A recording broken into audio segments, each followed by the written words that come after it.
Hello all, good evening.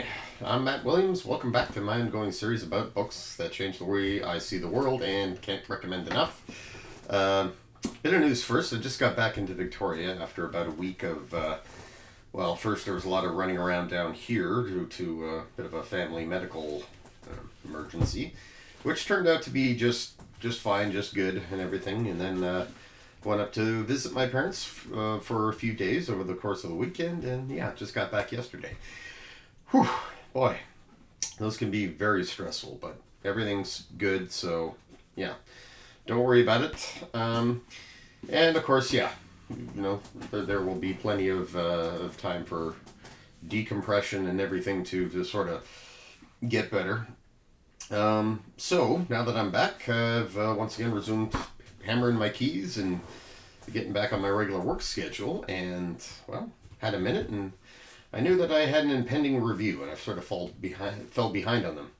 So one other bit of news: the proof copy of my new anthology just arrived. It's called Apotheosis. I made a little musical video with it, as I'm usually want to do. Anyway, this is it is available on Amazon now, and it is 12 short stories that I wrote a while back, but I've managed to update them and like republish them over time, and I'm really quite happy with them. They were originally inspired by the April A to Z challenge, where it's a little bit like a National Novel Writing Month, where you challenge yourself to write a short story a day, based on the letter of the alphabet on that day. So basically, A to Z.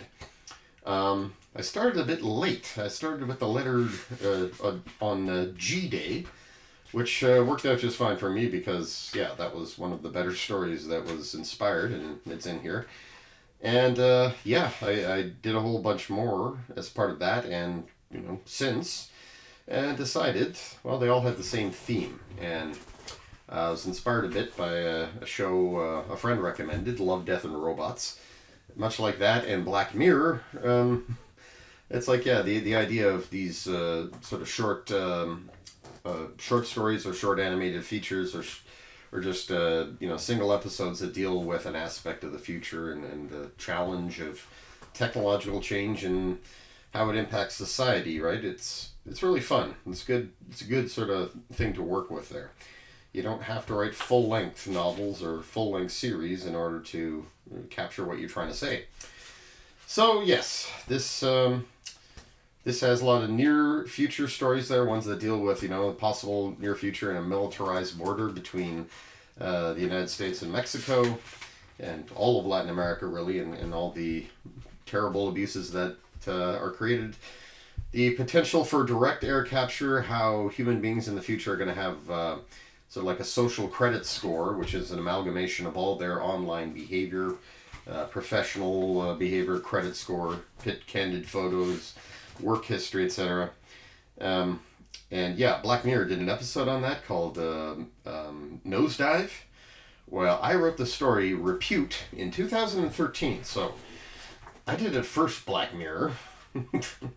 I can never sue or prove any wrongdoing, and besides, why would I even try, right? Yeah. So, that's going in the stack. Still waiting on the proof copy of Turncoats, because I published that as a volume 2, so that's a new novella and a new anthology I got out recently, and the first things I've published since 2020. So I was quite happy to have to be putting stuff I've actually been working on into print for the first time in a while. Alright, but today, the review in question is Rainbow's End by Vernor Vinge. For those who aren't familiar with Vernor Vinge, he is a best-selling author. He's a major futurist writer. He is one of several people that the so-called singularitarian movement acknowledge, are just people who are familiar with the concept. They know that he's had a lot to say on the subject there. He's a very brilliant guy. And basically he predicted that the technological singularity would be happening by the next decade. So he wrote this in 2006, and it was set in 2025, and he's not far off, right? much of what he was anticipating has come true, or it's well on its way to. But yeah, suffice it to say, I think he may have been a bit optimistic with 2030 as the date there. And yeah, because the technological singularity will be basically that explosive event. It's not going to happen in a day or what have you, but it's going to be happening rather suddenly. And yeah, I'd say the smartest bets are that it will happen within the next 2 to 3 decades, when artificial intelligence, quantum computing, biotechnology, robotics, and nanotechnology, when advancements in all these fields just sort of come together and just lead to an explosion in learning and runaway technological progress, right? For better or for worse. It's like the speed at which technology progresses and advances is subject to acceleration, right? It's not a linear thing, it's an exponential thing. And yeah, sooner or later, when that line on the graph just starts going straight up, it's like, well, you can't even measure that anymore. And that's what's meant by singularity, right? It's much like a quantum singularity or the heart of a black hole. You can't see past it because all the rules with which your perception, is based, space time, the four-dimensional geometry of it, and all the laws of physics, right? They all break down inside the event horizon of a black hole. And yeah, predictive thinkers figure something very similar is going to happen to history when that happens for technology. All right. Now, to give you a quick rundown of what the book is about, the main character in this is Robert Gu. He was a famous poet laureate, and he began to deteriorate mentally back in around the turn of the century. Yeah, so for 20 years or so, he's been pretty much in a nursing home. He has been suffering from advanced dementia. But then the medical cure comes along that can cure dementia, reverse aging for quite a while, and so he undergoes that, and now he's suddenly fully aware and has a second lease on life. He's in physically 40, but I believe he's pushing his 80s at this time. And so, with his mind and health restored, he's now subject to the worst future shock, right? He has to go back to school to learn everything that he's missed. He's surrounded by all these adults who are undergoing adult education and undergoing procedures where they can have knowledge, like in the form of memories and synapses, just injected into your brain so that you can become a specialist in whatever field, learn things quickly, so that you don't become obsolete. Which, of course, is a major aspect of the whole idea of future shock and the singularity and just a world where the pace of change is so rapid that people find it virtually impossible to keep up. And especially as one gets older, it's like we've experienced multiple technological revolutions in our life, and they just keep coming faster and faster. How are we expected to, stay current and competitive and in the workforce? And while that's happening, there is a subplot in this where, basically there's a rather serious, there's the development of some rather serious bioweapons and sort of indoctrination weapons. It's like, yes, the ability of terrorists and also governments to influence large groups of people. That is something that's becoming very real, very possible. There's what's called You Gotta Believe Me technology, YGBM, which refers to, high-end suggestion and hypnotics and that the ability to convey that through imagery and so forth. And it's like, that's a very, very potent weapon. And there's people investigating the what appears to be a pervasive use of that, and I don't want to give much of the inside story away. But they recruit a freelancer who has a avatar that looks like a bunny. They're asking him to look into this and check around, and in the process, this hacker befriends the granddaughter of Robert Gu. So, yes, this sort of global kind of conspiracy thing and the life of Robert and of his granddaughter. They all intersect and intervene.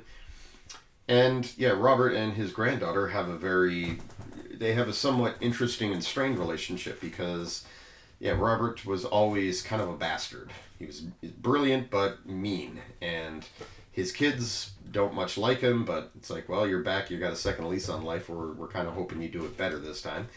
And so, yeah, he's hanging around with the granddaughter a lot, and where she's growing up in this very advanced world and sort of accepts all the staples, he's watching it and just kind of wondering, kind of scared for her, but kind of also dependent on her. So their relationship and her talking to this freelance hacker person is, it plays a big role in the story. And some really, really, really interesting predictions that he makes here is that, well, in this world, computers, personal computers, laptops, all that, pretty much gone. Devices of any kind are pretty much gone. People's clothing actually are now computers themselves, and this is based entirely on research I've actually seen. How the strands of fabrics can actually be turned into electrodes and optical cables, and you're able to create what is essentially a whole bunch of like motherboards and CPUs out of fabric. And they won't electrocute you, right? These things are sort of contained and safe. But yeah, your own clothes are where the computations happen. You carry them on your person everywhere you go. All your information is stored in the cloud. You have display contacts that allow you to see heads-up displays and access your data and so forth, and also to create rich displays using augmented reality and virtual reality. And so the fact that he was writing about all this in 2006 was really very foresightful and insightful. I mean, these things were very cutting-edge ideas at the time. And yeah, he put them to paper in this, predicting what would be the norm within the next 20 years. And yeah, he was right in many ways. He sort of Arthur C. Clarked this, in that from a qualitative standpoint, it's like, oh my god, yeah, he was so very predictive. And at the same time, there's a lot in here. Robert Gu becomes part of a group of people who are trying to basically save books. They're at the University of San Diego, where he's doing his adult education courses with adults and also teenagers who are, getting their high school education. And one thing the university is doing is they're shredding all the books and analyzing the shredder to create digital representations. And this is a very fast way of doing that. The only problem is it means permanently destroying all these physical volumes and storing them in a library space that is entirely virtual. So that becomes, they end up getting into some shenanigans there to try and preserve the library and its volumes, and this all these roads sort of intersect there, and some rather big and even violent things happen as a result of that. And at the end of the day, it's like basically Mr. Rabbit, the hacker, the granddaughter, and Robert himself. It's incumbent upon them to basically stop what's happening and sort of save the world, even though they are not fully aware of any or all of what's going on, but they're sort of called upon to do the right thing when they're in a corner. And the reviews for this book, like the names, the big name people who came out and said just how brilliant it was, they include Charles Stross, another great singularitarian who wrote just exceptional science fiction that was very foresightful and had all kinds of amazing predictions there that most people at the time would not have recognized these concepts. They weren't really entering mainstream news or what have you at the time, and that was things like 3D printing, biotech, nanotech, and how that would affect human beings in the future. And Strauss compares Vinge here to William Gibson and Neil Stephenson, two other great science fiction writers and futurists, And yeah, the book can be a little bit, just a little bit inaccessible there. You do have to, and this is the case with all these aforementioned writers there, right? It's like you have to pay close attention, and you have to, it helps if you have a bit of a background in a lot of the ideas they're throwing around so that you can properly visualize it. But yeah, it's not totally inaccessible at all. It is a good read. It's a fun read, and it inspired me to read a few of his other books, like the Zones of Thought series, and those are more space opera related, but very fascinating. And yeah, they take place in a universe where basically the farther out from the core of our galaxy you go, yeah, you have different zones of thought, and the farther out you go, the more transcendental the level of technology and thinking becomes. Whereas the closer you get to the core, the more basic and primitive become the technological societies, and therefore, yeah, it's like, well, we go to the core, we're going to be dealing with hunter gatherers. We go a little bit further out, they're kind of medievalist. Further out than that, they're like industrial spacefaring, early spacefaring civilizations. We go beyond that, and we're starting to get into transcendental species, ones that have become so evolved that they would be perceived as gods to less evolved, less advanced beings. And yeah, that was a very good book there. The I believe it was Fire Upon the Deep. There was two I read in that series, and they were both very, very brilliant because yeah, he manages to do a great deal in developing, like, envisioning aliens, right, and what they would be like. Very not classical space opera where all the aliens are humanoids. They walk upright and somehow manage to speak English. Not like that at all. So, there are several other books by his that I actually have but haven't read yet, and I'm really hoping to get around to that. But yeah, Vinge is definitely an author I'd recommend because he was recommended to me, having read William Gibson, Neil Stevenson, and then Charles Stross. His name would come up.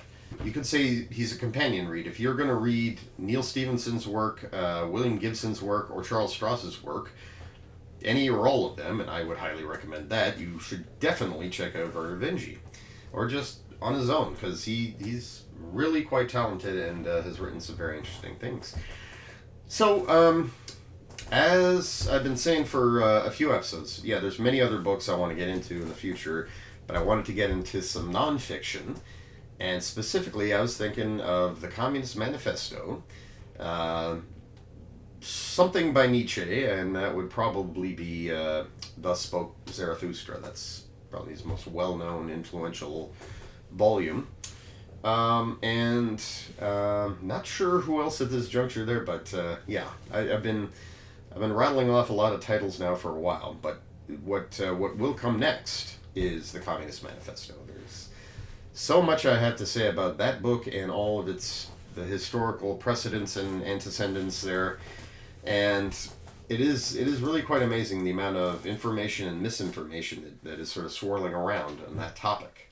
So, eager to get into that there, and hope it doesn't prove to be too lectury, right? Mainly I want to talk about the book, but yeah, it's very hard to get into a very influential, controversial volume without talking about all the historical related stuff that was going on around it and happened after, right? The influence it had. But I'll do my best. Also, I have promised a few times now, just because I was reviewing Lord of the Rings, that I would also make time for A Song of Ice and Fire, George R. R. Martin, Game of Thrones. Him being sort of the Tolkien's modern and American successor or equivalent. Right. Yeah, I definitely want to get into that series there because, of course, it was not only very influential and popular there for a time, but it was really quite good. And yeah, the depth and detail and breadth of it. I mean, there's a reason why they said that George R. R. Martin is the American Tolkien. He manages to do really very good work. Yeah, I'll make time for that, and there's several other books on the list, right? It's just a matter of figuring out where to fit them in so that they're kind of like thematically. And of course, you know, I want to kind of place them in series. I don't want to jump around from one book, one genre to the next there when there's related material that, you know, probably should be talked about in the very next episode. Suffice it to say, I'll figure it out and I'll just keep dropping reviews whenever I get time to make them. So thanks for tuning in again. See you next time.